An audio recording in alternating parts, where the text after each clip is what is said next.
بسم الله الرحمن الرحيم الحمد لله رب العالمين والصلاة والسلام على سيدنا محمد وعلى آله وصحبه أجمعين. Chers frères, alhamdulillah, remercions Allah subhanahu wa ta'ala qui une fois de plus nous accorde le tawfiq d'être dans sa maison en ce grand jour de vendredi, qu'Allah subhanahu wa ta'ala nous permette de profiter pleinement de ce jour béni. Mes chers frères, nous savons dans quelle période nous sommes actuellement. Nous savons que les Français sont appelés à voter ce dimanche 30 juin et la semaine d'après pour les élections législatives, pour élire, nous le savons, de nouveaux députés qui représenteront les Français au sein de l'Assemblée nationale, selon le scrutin majoritaire à 2 tours. Ces députés ont des compétences diverses. Ils voteront des lois, ils déposeront des propositions de loi, ils amenderont quelquefois des lois, ils interrogeront également le gouvernement et même mettront en cause le gouvernement, la responsabilité du gouvernement face aux lois qui ont été promulguées. Donc si je vous ai fait ce petit topo, c'est pour que justement qu'on se rappelle donc que les résultats du scrutin nous concernent et nous concernent tous en tant que citoyens français de confession musulmane. D'autant plus que notre cas, tout particulièrement, occupe beaucoup la sphère médiatique, l'espace médiatique, le débat public, nous savons. Et donc, et surtout, nous en tant que musulmans, nous souhaitons préserver absolument cette liberté religieuse que nous confère notre pays. Notre pays nous confère la liberté religieuse et nous souhaitons ardemment préserver cette liberté. D'ailleurs, l'islam, la religion de l'islam, est la première à garantir elle-même cette liberté religieuse. Le Coran nous dit, A'udhu billahi minash shaitanir rajim, la ikraha fid din. Il n'y a pas de contrainte en religion, nulle contrainte en religion. Donc notre religion, par exemple, ne force absolument personne qui n'est pas musulmane et qui ne souhaite pas devenir musulmane de devenir musulman et musulmane. Donc l'islam ne force personne à adhérer à sa religion, à la religion de l'islam. Également, mes chers frères, cette liberté religieuse, c'est inscrit directement dans les textes même de l'islam. C'est une liberté qui est donc reconnue, une liberté qui est garantie, une liberté qui est défendue en islam et dans le droit musulman. Nous savons, dans la sourate Al-Kafirun, Allah Ta'ala il dit « Lakum dinukum waliyadin » donc de dire au prophète sallallahu alayhi wa sallam, de dire aux gens que à vous votre religion, à moi la mienne, à moi ma religion. Chacun sa religion. Donc l'islam, dans les sourates qu'on connaît tous, exprime très clairement cela, que chacun a le droit d'avoir sa religion. Et c'est justement cette liberté religieuse et le fait de préserver cette liberté de conscience et de religion qui a poussé les premiers musulmans d'effectuer, puisqu'ils n'avaient plus cette liberté, là où ils étaient, à Makkatul Mukarrama, donc ça les a poussés à faire la hijra, à émigrer. Avant même d'immigrer vers Madinatul Munawwara, ils ont émigré en Abyssinie. Une première fois, puis une seconde fois. Et cette deuxième immigration, alors, lorsque les Quraysh, les gens de Makka, voyaient que ce groupe qui est parti, immigrait, parce qu'ils voyaient qu'ils ne pouvaient plus pratiquer correctement, sereinement, et qu'ils étaient à chaque fois éprouvés dans leur foi, alors ils étaient contraints de partir. Lorsque ces Quraysh ont vu, les gens de Makka ont vu que voilà, ces gens-là, là où ils sont en Abyssinie, ils sont tranquilles, donc ils jouissent de cette liberté religieuse, alors eux n'étaient pas tranquilles. Et puis, puisqu'ils n'étaient pas tranquilles, qu'est-ce qu'ils ont fait? Ils ont usé d'un stratagème, ils ont expédié envoyé deux personnes pour les représenter, en la personne de Abdullah bin Rabi'a et Amr ibn al-As. Ces deux-là sont partis. Ils sont partis voir le roi de l'Abyssinie, le Négus, comme on dit en français, et ils sont allés également avec des présents, des cadeaux, pas seulement pour le roi, mais pour toute la cour, pour que justement la cour plaide en leur cause, de ramener ces personnes, ces musulmans émigrés chez eux, vers Makkatul Mukarrama. C'est ce qu'ils ont essayé de faire. Mais le roi était un roi juste, et donc ils ont convoqué les musulmans pour leur demander, voilà, il y a certaines accusations qui pèsent sur vous, qu'en est-il? Clarifiez votre cas, clarifiez et dites ce que vous avez à dire. Et donc l'histoire est longue, c'est pas le but de comment dire des paroles d'aujourd'hui, mais tout ça pour dire que ces gens de Makkatul Mukarrama, ils ont essayé par tous les moyens, et ils ont envoyé pas n'importe qui, parce qu'on n'envoie pas comme ambassadeur n'importe qui. Donc des personnes qui maîtrisent totalement l'art oratoire, et on savait que l'éloquence des Arabes, des Quraysh de l'époque. Et donc ils ont dit, on va juste citer quelques phrases qu'ils ont dit, qui illustrent bien leur stratégie pour essayer de récupérer ces musulmans et de les faire payer pour avoir quitté Makka et être tranquilles dans leur pratique de leur religion. Ils ont dit innahu qad dawa ila baladika minna ghilmanun sufaha. Donc il y a un certain nombre de jeunes insensés de notre ville qui sont venus chez vous, qui ont débarqué chez vous. Et ce sont des gens qui faraqu dina qawmihim. Ils ont abandonné la religion de leur peuple.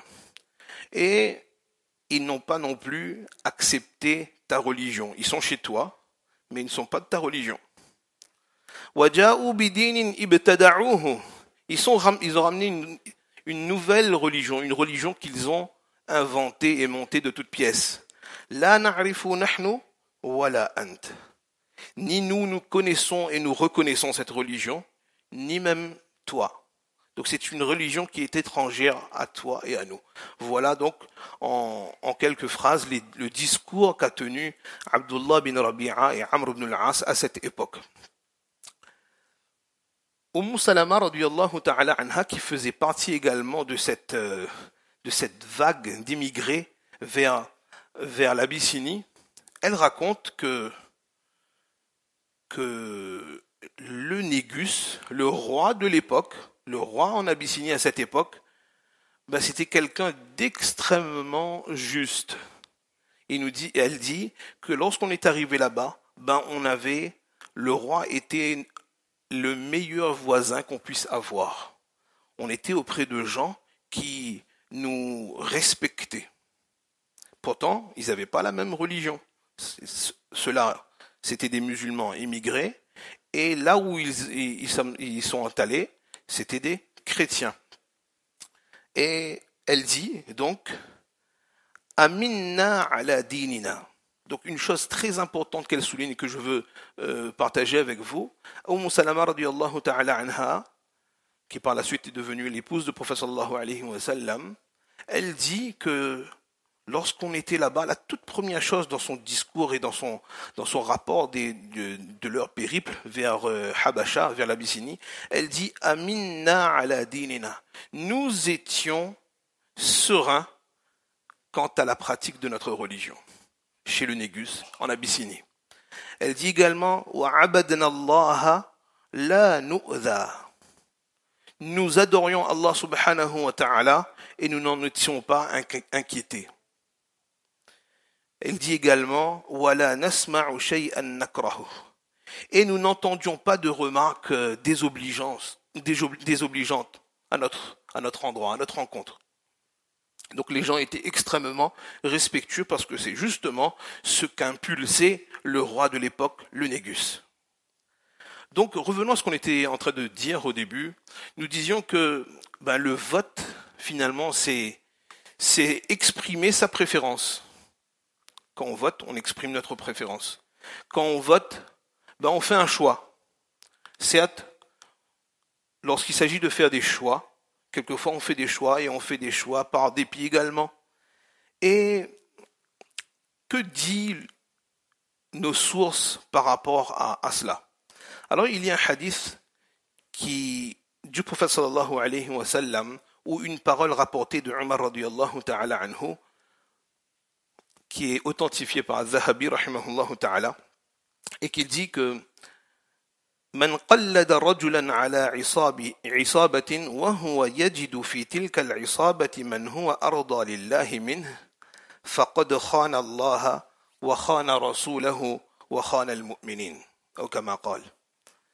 Donc celui qui a nommé un responsable, il nomme responsable quelqu'un sur un groupe et il sait pertinemment que dans ce groupe il y a quelqu'un d'autre qui est plus agréé à Allah que celui qu'il a désigné. Alors, qu'est-ce qu'elle a fait, cette personne? Elle a été déloyale et elle a trahi Allah, elle a trahi le prophète sallallahu alayhi wa sallam et elle a trahi également les croyants. À la lumière de ce hadith, on peut donc clairement comprendre que le choix de la personne la plus agréée est important en islam. Et de ce fait, donc ce choix doit se faire dans la mesure la mesure du possible. On est d'accord que quelquefois, celui qu'on va choisir, notamment par rapport au travers d'un vote, ce n'est pas nécessairement une personne qui est agréée par Allah subhanahu wa ta'ala, mais nous devons, même lorsqu'on est face à deux choses peu satisfaisantes, d'éviter le pire. C'est ainsi que Rasulullah sallallahu alayhi wa sallam lui-même, lorsqu'on lui donnait le choix, lorsqu'il avait le devoir ou lorsqu'il était face à une situation et qu'il avait le choix entre deux choses, alors Rasulullah sallallahu alayhi wa sallam, il optait pour celle qui était la plus facile. Aussi, il faut savoir que Rasulullah sallallahu alayhi wa sallam et les musulmans, à l'époque, lorsqu'il y avait eu la guerre entre les Byzantins de l'époque et les Perses, alors Rasulullah sallallahu alayhi wa sallam, ça aussi le récit il est assez long, mais juste pour dire que le prophète sallallahu alayhi wa sallam, il s'est réjoui, et les croyants, les musulmans se sont réjouis, comme nous le dit Abdullah bin Mas'ud radiyallahu ta'ala anhu, que le prophète sallallahu alayhi wa sallam et les musulmans se sont réjouis de la victoire des Byzantins. Pourtant, autant les Byzantins que les Perses de l'époque n'étaient pas des musulmans. Mais Rasulullah sallallahu alayhi wa sallam se réjouissait, et les croyants se réjouissaient tout particulièrement de la victoire des Byzantins, tout simplement, comme nous le dit Abdullah bin Mas'ud, لأنهم أهل كتاب وهم أقرب إلى دينهم. Parce que ceux-là, les Byzantins, étaient des gens du livre, c'est-à-dire qu'ils suivaient une religion céleste. Et donc, c'est plus proche de notre religion. Et de ce fait, il est naturel pour le croyant d'être davantage du côté de celui qui est le plus proche d'Allah subhanahu wa ta'ala entre les deux. C'est ainsi que, mes chers frères, à la lumière de ce qu'on vient d'exposer et de dire, la participation aux élections est un devoir citoyen essentiel, notamment pour préserver nos acquis. Nous avons beaucoup d'acquis, tout particulièrement, alhamdulillah, à La Réunion, nous jouissons de beaucoup de facilités. Et donc, pour préserver nos acquis, il est nécessaire que justement nous usions de ce droit qu'on a de voter et de participer donc aux élections qui vont venir. Également, mes chers frères, voter nous permet de soutenir la voie de la justice et de l'équité, qui sont des valeurs phares de l'islam, des valeurs que nous prenons en tant que musulmans. L'islam prône ces valeurs, et ces valeurs qu'on souhaite autant pour nous que pour toute la communauté, pour toutes les citoyens français, et par extension pour tous les musulmans, pour tous nos frères en humanité. Donc je conclurai, Inch'Allah, pour dire que il y a le communiqué de servir qui est sorti, donc je vous invite, Inch'Allah, à le lire, à en prendre connaissance. Il y a quelques doigts qui ont été cités également, donc Inch'Allah, de faire ces doigts. Ces moments-là sont des moments importants. On se doit de revenir vers Allah subhanahu wa ta'ala.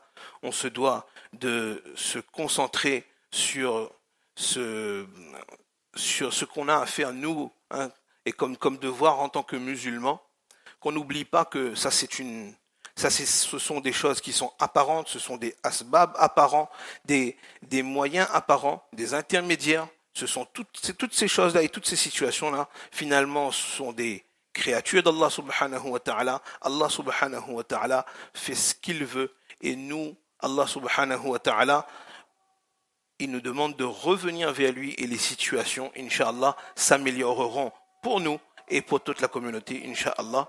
Et également, le 12, 13, 14 juillet, Inch'Allah, il y aura l'ijtima de la Réunion, au Meydan, là-bas à Saint-Louis. Donc, Inch'Allah, tous les frères sont invités à y participer. Jazakumullah khairan.